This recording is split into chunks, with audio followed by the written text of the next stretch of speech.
So I was recently watching one of Johnny's travel vlogs, where he went to Romania to visit a diaspora who was living there. And, basically they were just, showcasing what life in Romania was like, walking around the city. They'd even gone to an Ethiopian restaurant there. And this is no hate for the guy that's in Romania. But, just watching the video, um, my first question is, what are you doing in Romania? I don't know if he's working there or he's a student or something, but, Romania is it's a perfectly fine country, it's a Central European country. They're Eastern Orthodox. They have a strong ethnic and religious culture, but it's their culture. And I can understand someone wanting to go to an Anglo country, because of how diverse it is. I mean, there's people all over the place. You can make it work, but is Ethiopia so bad that you're going to spend the years of your youth in a place that is so homogenous that they really don't want you there? You know, um, some people will say, "Yeah, that's worth it." I mean, I've heard people in Ethiopia even basically imply that they take a visa to anywhere, and I think that's kind of insane. Like, people forget that you have a day-to-day life to live, you know, and on top of that, and even Americans will tell you this, not just Ethiopians, there's currently a loneliness crisis in Western countries, and this is especially with young men. So imagine if that's the case for people who were born and raised here, who are fully American, well, then imagine adding the stress of being an immigrant on top of that. Now, you know, I really don't know much about this guy, but he's probably spending his time mostly alone. There's a language barrier.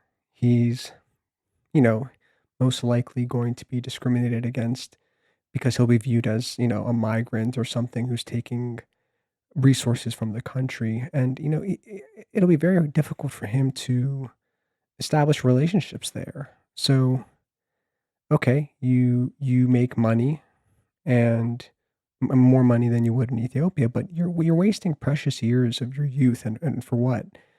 I mean, this might have to be the motto of this channel, but man does not live on bread alone. Sobin Jarabachai. And it's and he's probably getting on Telegram every day, calling his family and friends, watching Ethiopian media, cooking Ethiopian food at home, but living an isolated lifestyle. I mean, you're not getting to know your neighbors, you're not seeing family, and all this for money. And, is it worth spending your precious time on this earth doing that? And I gotta move away from this guy personally. I mean, it's really nothing against him, but, in my opinion, most of these Ethiopians who have a desire to leave Ethiopia are most likely, and they are middle class people. And some might say, "Oh, well, what middle class? There's no middle class in Ethiopia." Well, there is. Okay, so I'm talking about the people who aren't destitute. They're not sleeping on the street begging, but they're not the ultra rich who, are driving the newest electric car. Because if you're poor, all you know is your neighborhood. You're just a local guy with a local mindset. And the rich, they come and go as they please. They have no trouble getting a visa or vacationing outside of the country. So it's these people in the middle who have the aspirations to leave. And and I ask, why do you want to leave? If you come to the West, you work a job, you come home, you cook, you pay your bills, you watch TV, and that's it. In Ethiopia, you work where you can, you come home, eat, pay any bills you have, and that's it. So the lifestyle is basically the same.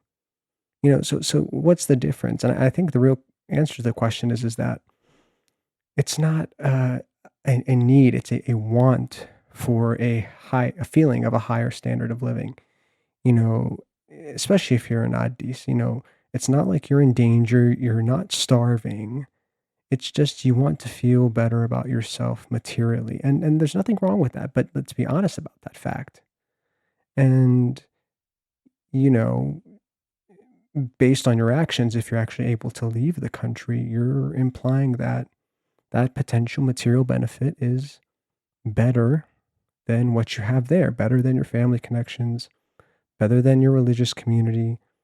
Um, it's, better than everything you have established there. So, I mean, everyone's going to have to decide for themselves if you actually get the opportunity, whether or not you are willing to make that exchange.